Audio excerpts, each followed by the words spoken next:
Welcome to Soul Thrive, where we explore spirituality through healing trauma, shadow work, and applying the laws of the universe in order to master ourselves without the fear of the unknown. Hey guys, welcome to another episode of the Soul Thrive podcast. Welcome. Christina here and the lovely... Hi, it's Ivana. We're excited. You know what? We thought we would do a fun episode of just some updates that we're kind of going through right now. Some things that we kind of, just generalized human like day-to-day experiences, more for me. So I know I was just telling you that I'm on like a 21-day no phone by my bedside because I got into a really bad habit of literally waking up every single morning and grabbing my phone and like scrolling. And for an intuitive like myself, tapping in energetically like that and really just like, taking in all this energy from others as a psychic, no, it's not a good idea. I also noticed now that the phone is actually put in the kitchen. That's where you keep it. It's not even in your room. Not even in my room. I actually went on Amazon and bought an alarm clock, guys. I haven't owned an alarm clock and I don't even know. I went old school, okay? And I put battery operated, put my alarm clock in my room, and I'm going to tell you that I've had such better sleep, like deep sleep. Oh, good. Are you tracking it on your Fitbit? Well, I don't have a Fitbit. You need a Fitbit. We'll get you that. Phones. I'm sorry, I don't like technology. No, you know what me and technology. Oh, I know. It actually probably would fucking glitch, and you wouldn't give you any. No, I don't like watches. I don't like wearing watches. Well, yeah, you don't wear a watch. No, either. I never wear a watch. How do you know what time it is? I usually have my phone beside me. This is a disaster. It's like my phone's like my everything, right? And that's why I'm kind of like, I think I've developed a bit of a dependency and a codependency to this fucking phone. So I've put it in the kitchen and I sleep better. Obviously, I'm getting better sleep, but I didn't realize how the phone was actually creating a mental disturbance. Like I literally felt the difference that I wasn't actively aware of everything that was going on. I was getting deep sleep. And I was like, and often when I would go to like, if I went to an osteopath or whatever, they'd be like, are you sleeping? And I'm like, yeah, I'm sleeping. No, man, this was like a huge difference. Like deep sleep. And then the first or the second day that I had the phone out of the room, literally, I couldn't wake up in the morning because I was so like deep in my sleep. And like, sometimes you're like, I can't believe I'm that exhausted. Anyway, so this 21 days, that doesn't mean I'm not on my phone throughout the day. I'm minimizing the time that I spend on my phone. Right. Unfortunately, my job, I have to be on my phone a lot. And I use my phone when I'm with my clients and stuff. But just even keeping it away from me towards the end of the night, and then not picking it up first thing in the morning and doom scrolling or just getting lost in reels, the 25 or 30 reels that I send Ivana a day. That's so and I know that like lately I haven't been on Instagram because I've just been busy, and then I come in and there's like 10 reels and I'm like, oh my God. Just says that I love you. Just checking in. I know. Just me checking in. It's just so funny. I think I sent you the other day. I was like, where do you find this shit? Oh my God. Your algorithm. It's hilarious. Is like my you algorithm find the is craziest gangster. shit. My algorithm is like if you want, that's what I'm like, if you want like a motivation, kick your ass into gear, my algorithm is the best. I was like, this shit is ridiculous. That, and it's got a lot of humor. I mean, you should see Marco's algorithm. I'm like, this is awful. This is just not good at all. Oh, I don't even want to get into it because I think we'll get canceled even if I say it. But the reality is, I'm like, this isn't funny. He finds the dumbest stuff funny, like people falling or like really getting hurt and stuff like that. Well, he's a cop. That's why I feel like he can do it. So do you think that law of attraction works like through Instagram as well? Like the algorithm is a real thing? Yes, it is. Everything is a real thing at the end of the day. So by laws of attraction, it makes sense. Like for the longest time, I was like, how do I get motivated, or my anger, my frustration to certain things? So a lot of my posts, I mean, whether we like it or not, media is geared towards us. It knows us very well. I feel like some of your posts used to be a little angrier before. Yeah. Not your posts, like the reshares, like the things that you would share. Yeah. That makes sense. But I don't think they're that lately. No, because I'm calm as cucumber. Listen, if you understood me and my undertone of how I operate, my anger has always been my motivator. And sometimes I think like it's a good thing. And now I think I'm at a place in my life where I don't really need it. I'm not angry about anything. Good. I'm glad. My nervous system is much calmer than that. But yes, my posts were a little angrier back in the day, which is fine. I don't mind. No, this is not a criticism. What is coming your from a Virgo. It's Yeah. not a criticism. Well, what's your at all. algorithm like? It's all kinds of shit because here's the thing. I haven't been on social media that much lately. So I come on when I see that I have messages, and then my algorithm is whatever people send me. Okay. So you're like literally a mismatch of stuff. That's interesting. I have so much crazy stuff. Yeah. Okay. And then it's like I send someone one Trump meme, and then the next thing I know, that's all I see on my feed. Like the Trump and Elon bromance, like I kept like attracting that. Oh my God, you're so funny. A week. It was so funny. So what's going on with you? What are you up to? It's been an interesting time. Oof. I think for me, based on everything that we've been working through for years, I'm at a point, and I was telling Caitlin the other day, I am bored, but it's not boredom. I feel like I'm in a space where it's like a pause and I'm very tired, and it's like and I've been doing less. And I feel like the less that I do, the more tired I am. Well, it's because you're registering that your nervous system has been on autopilot or fight or flight response for quite some time, and we don't understand our bottom line. So what people don't register is often we operate like a level that's our like current frequency all the time. Our nervous system operates this way. And so like how you were talking about like, oh, you were always anger. My nervous system was always in like the threat, like there's a threat of something. So I have to like be mindful and protect myself. Now, as I've changed, I've also noticed that anyone who kind of operated with that, or we were in alignment to one another based on anger, is kind of like moving away. Right. That pause or that boredom, it just means like you're not really thinking about the next thing that you want to create or the next thing you want to manifest. So it's so funny that you say that, because I found myself just being, I don't know, not really doing much yesterday for a big chunk of the day. And this is during work time, which is like, no, you can't do that. Right. And so as I'm like sitting there, like with Luna, these thoughts start coming in, and it's basically like, what are you going to create next? What is the vision for this? Or what about this? You can't just sit still. Like, what about podcast 2.0? What about retreat? What about this? What about what you want to do at work? And then I heard a voice say, why does it always have to be, it's like always be evolving, like hashtag always be, like, why do I always have to be? That's not even evolving. Unfortunately, that's like it's the story setting. of it. Like, yeah. I am evolving. Yeah, like, no, that's not evolving. Let's clarify that right now. Anyone who's like what's next? Doing, Like, no, yeah. That is not actual spiritual evolution whatsoever. Spiritual evolution is in the simplicity, in the pause, in the catching up with yourself, in the rest, so that you have the ability to really kind of integrate everything you've already done.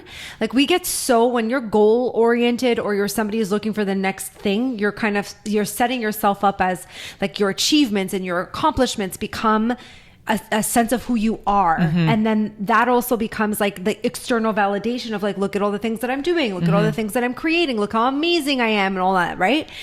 This is good for you, because this is like kind of showing me that you're really paying attention to the perfectionist, and you're kind of saying you don't have to operate at a 10, you don't have to do not the next everything thing, has to be for the goal of something greater, you know. And like the idea of spiritual evolution is like, you have to give yourself time to catch up with yourself. If you are not giving yourself time to catch up with yourself, you're never actually consciously aware of what you're really creating, have created, or what is happening in your life, so that you can choose to change it or pivot or make a choice that's going to change the trajectory of your whole entire life. So we have to have periods of where we pause and we reflect and we assess and we rest. I think those things are very, very important for you. Your bottom line of how your nervous system has always operated has always been go, burnout, vacation. Right. And this is another thing. Oh my God, you're reading my mind today. I must be psychic. Must be psychic. Because you know that this is now the second year, that I haven't, I'm breaking the crystals, guys, that I haven't taken any like vacation. And I feel like I used to have this like drive to go on Right. vacation and plan it like months in advance. And now I'm like, I feel paralyzed. Like there's a part of me that's like, we're not planning anything. I have no energy to plan. I have no desire to plan. Good. Is it okay that I just want to sit here and hang out with Luna? Absolutely. Absolutely. Why? Why is that bad? It's just new. I'm like, what the? Well, like, I think that this is great because it goes back to what your core wound was when we were talking about the core wound of like not wanting to exist. Guess what? You're existing. yes. And then as I was like reflecting on all of this yesterday was a big reflective day. Yeah. I was like, but this is living. Yes. This is living. Yes. Someone said to me not too long ago, because sometimes I think I'm a very boring person. People are like, so tell me what your day looks like and like what you're doing. And like, do you have like a huge practice? And I'm like, I literally just want to exist. Like sometimes it's like the simplicity of certain things. And I don't have FOMO. Like I really genuinely, I'm not like, oh, this person didn't invite me to this, or I didn't get to go to this concert, or I didn't get to have this experience or whatever. Like I genuinely enjoy my home, my space. Right. And when I want to go out, I'll call everybody up and be like, hey guys, let's go do a dinner. The group chat is like blowing up. Right. It's like, hey, let's do this. Or like I'll organize a gathering or I'll have people come over or whatever. I think really it is about the simplicity of your life and in your experiences. Like I need to take time for me and take care of me. And I find the enjoyment in like just walking my dog or, watching one of my favorite shows or making my lunch or tidying up my space or doing laundry. Like my life is pretty fucking boring. But at the same time, I love it because you're existing in it. It's simple. It doesn't feel like I'm on the edge all the time. But that doesn't mean when I feel inspired or motivated that I'm not going to action orient something. You can't tap into that inspiration if you're go. Well, how many times have I always said, I'm bored. And then something it's like the pause and then something big happens with that. That's what I'm saying. So take it as the universe is going to catch up with you so that you have the opportunity to really be like, oh, wow, I didn't realize like this is what wants to come into my life because I keep running ahead of myself trying to get somewhere. Only to realize like it needs to catch up. Yeah. And I realized that the sense of urgency, I understand the sense of urgency even more now, even in the most like mundane moments, because as I'm looking at my weekends now, I used to also schedule stuff throughout the weekend as well. And now, so I'm like not getting rest. So I'm like, tomorrow I have nothing all morning. Nice. Oh my God, isn't that so nice? Yeah, of course it is.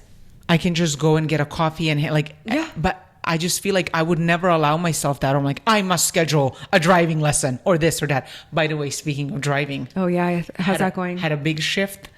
Last week with the instructor, because we used to beef a little bit because he was yelling at me a bit. I know what happened. He was reflecting the part of me that is the perfectionist, that it demands a little of perfection. So I was like, oh, okay. So last week we go for a driving lesson and I'm literally dreading it. Before the lesson, I'm sitting on my couch, I'm sweating. I'm like, oh my God, this is gonna be so bad. Like I'm just like doing breathing and I'm like, just get ready. And I said to myself, if it happens again, if some shit goes down, I'm gonna stop the car, put it to the side, park it, and leave. Yeah. I'm like, I have a choice always to leave. Yes. Anyway, yes. I get in there. Doesn't he change his tune? Interesting. And he goes, it's okay. No pressure. Let's have some fun today. Let's put on some 70s music and let's just jam. And we had the best driving lesson. Right. I was like, who are you? Well, I mean, this is the new you too. If you think about it, this is where I say when you put the energy and the time in doing the work, you're going to see it reflected back in your reality. It's a law. It is a universal law, no matter what the circumstances are. And so the fact that you have been slowing down, you're not in your urgency, you're paying attention to how the perfectionism is taking a hold of you. You're going to have a lot of feelings that come up with that too, because the perfectionist, you have to understand, was protecting you from dread, was protecting you from feelings of depression or sadness. It was all of the things that we cope with are protectors. They're like little parents for our inner child, so that we have the opportunity to kind of function in our life and in our experiences. But when you start taking the accountability of healing, these protectors, these layers, these versions of ourselves that are protectors, eventually we have to face them, and we have to say like, thank you so much for being here, but this isn't serving me anymore. It's actually a detriment to me. It served me at one point in time, but it isn't the way I want to operate in my life anymore. And so I really want to, like I said, anger was a huge protector for me, right? Right. And now, like, because my nervous system is so regulated and like I'm not getting reactive and I'm just kind of trusting the universe more, and I'm telling myself like, it's going to work out. Like, it's like, it doesn't have to look like this. It can look completely different. It could be even a better experience. I don't know. Why am I controlling this? Exactly. You know, like hands up, like I don't want to control any of this. I just want to move into the perspective of trusting myself and working with the universe. All of a sudden, everything just calmly integrates, and everyone around me is like, wow, I feel so good and like, you know, calm. And I'm noticing that other things in my reality start to shift too, where people are also moving into the direction of calmness and regulation. And so by you doing your and checking in with your perfectionist, it shows that you don't need that protector anymore. You can handle things. And yes, there will be other, like my self-abandonment, that was highlighted a lot because with my anger, I was protecting myself from self-abandonment and abandonment wounds. Yeah. Now it's like, well, thank you so much. Anger is not serving me anymore. It's not my motivator anymore. Before I'd get so upset with how people reacted or because I'm someone who's like, number one, I don't like comments. I hate when people leave comments. Number two, I don't like how do people lack common sense? Like I feel like you're inconsiderate. You're not empathetic to certain things. Like you're not getting your social cues. Like and I'm just like, you know what? That's not my problem. Yeah. I've learned to just be like, I don't need to fix that. I don't need to deal with that. But at the same time, when I changed the way that I was operating, like how your dread's coming forward. Oh, yeah. Then, you know, my awareness of how much I was self-abandoning comes forward. And I'm like, oh, wow, that's something that I have to examine. So take it as a good thing. Take it as like something that perfectionism was hiding for you. So just to make sure that I'm getting it, because you know I like I know everybody. You know what's funny? A lot of the people that listen to our podcast, they're like, we love Ivana because she gives a step-by-step process, and I'm like, listen, when it comes to emotions and everything else, there is breaking down things for the 3D. That is my job. I know. You do a phenomenal job. Seriously, you do. You do a fantastic job with it. Thank you. Yeah. What I wanted to, if I'm translating correctly, understanding correctly, I used to feel dread. That would come up all the time. But because I didn't want to feel it at all, I would then go out and seek validation from doing things or perfecting myself. Yes.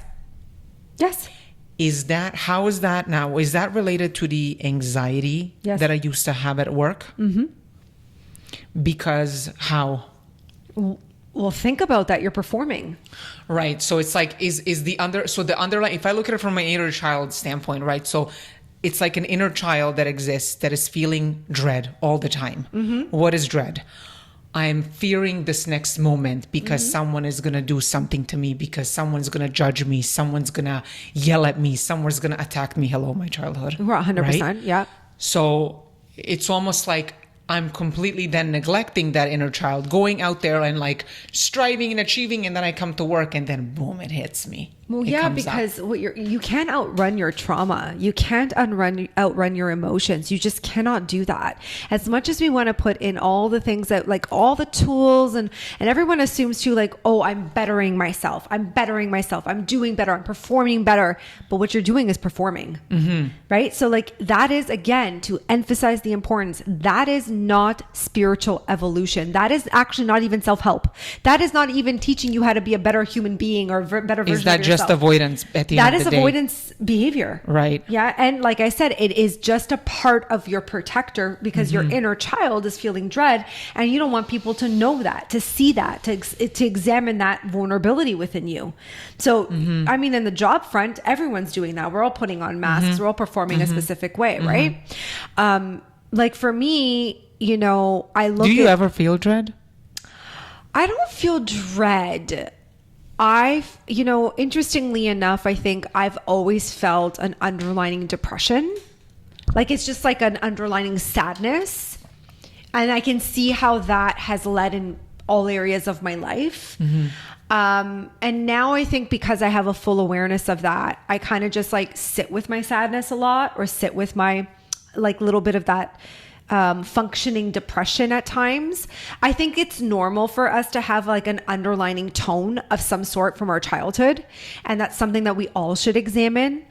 And for me, it's just like this ongoing sadness, like this, feeling very different, feeling misunderstood, feeling like I can't connect with people, feeling, I was bullied as a kid at times. Like even though I was very confident in other ways, I mean, I can still see it as an adult now, still play itself out or have seen it.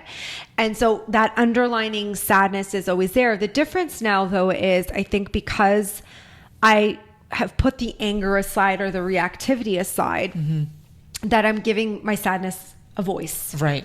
Right.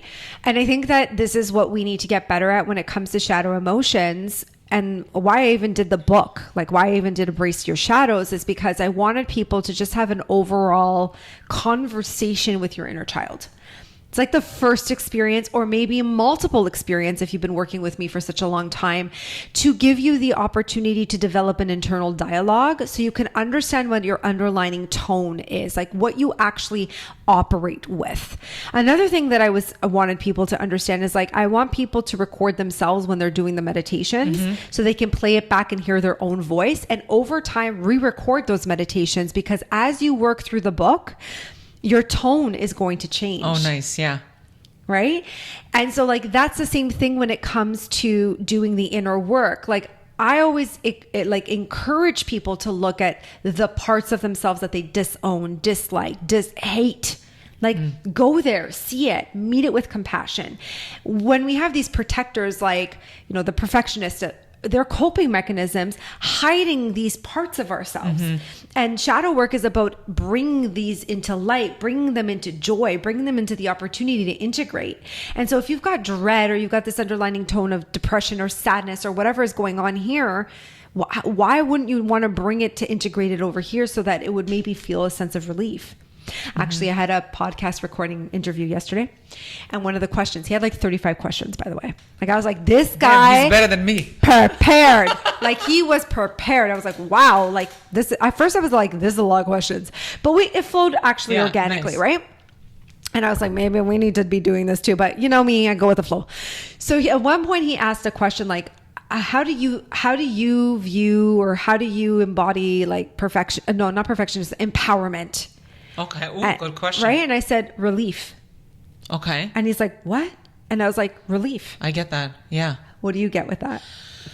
Because I think that when I feel confident or empowered, I feel it's like a sense of I can breathe. Exactly. Because the opposite of that is the anxiety, where it's like, exactly, I can't breathe. Exactly. So he took a moment and he was like, I don't think anyone's ever said that before. And I was like, no, they won't, because everyone's always quick to give this like really amazing response that's gonna like motivate someone. At another point he asked a question and he was like, if you could give your 30 seconds like speech to everybody, and like that would be your legacy of some sort, he's like, what would you say? I'd say, let's sit in silence.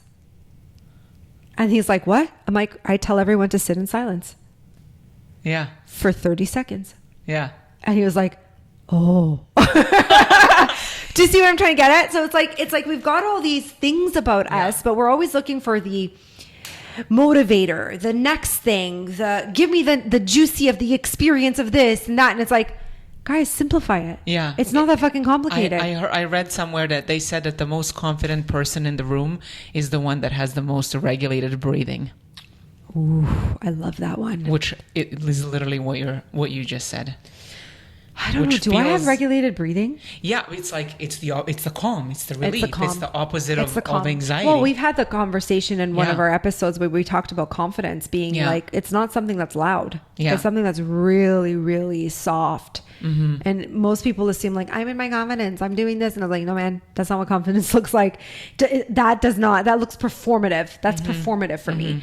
And so I would encourage a lot of people, maybe even on their socials or looking at their relationships and people, I want you to acknowledge, or maybe even within your own self, are you performing?